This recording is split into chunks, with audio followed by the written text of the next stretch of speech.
लकल हम्द या अल्लाह, अस्सलातु वस्सलामु अलैका या रसूल अल्लाह, अम्मा बाद। सिलसिला नाजरीन की तरफ से पूछे गए सवालों के जवाब पेश करने का।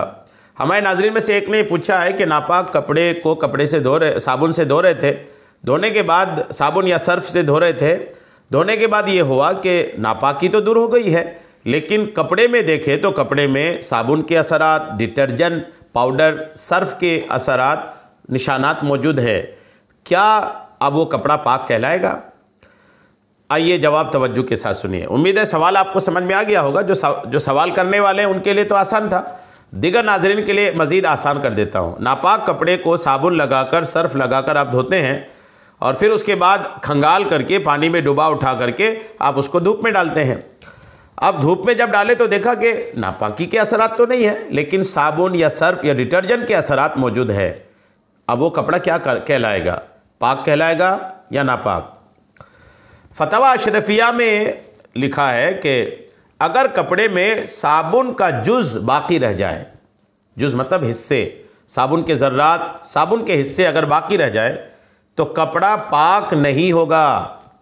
जी हाँ, याद रखें, अगर आपने कपड़ा धोया, नजासत तो दूर की, नापाकी तो दूर किया, लेकिन साबुन के असरात रह गए, सर्फ या डिटर्जेंट के असरात रह गए, तो वह कपड़ा पाक नहीं कहलाएगा।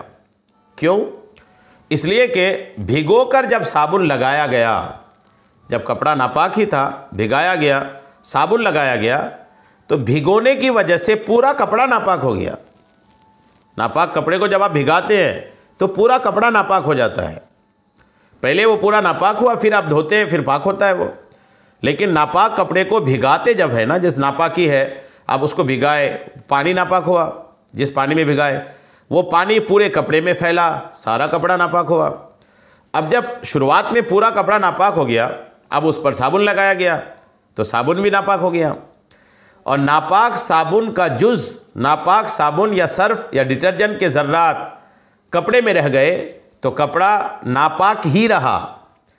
जी हाँ, और साबुन चूँकि नापाक हो गया था, या जो भी सर्फ है वो नापाक हो गया था, उसके रहते में कपड़ा भी पाक नहीं हुआ।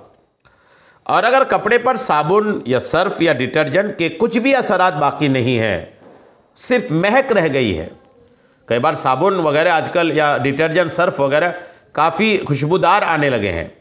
कई बार ये धोने के बाद भी कई सारे ऐसे सर्फ आते हैं बाज़ार में, कई सारे इस तरह के हैं कि उसको धो लेने के बाद भी उसमें खुशबू मौजूद रहती है।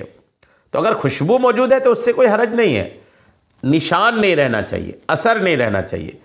तो ये बहुत अहम मसला निकल कर सामने आया कि अगर कपड़ा धोने के बाद साबुन के, सर्फ के असरात उसमें मौजूद रह गए हैं तो अब वो कपड़ा पाक नहीं होगा, उसको अलग करना पड़ेगा, उसको साफ़ करना पड़ेगा, तब जाके कपड़ा पाक कहलाएगा। ये बात फतवा जामे अशरफिया जिल्द 5 फतवा शारे बुखारी के हवाले से भी ये सारी बातें लिखी हैं।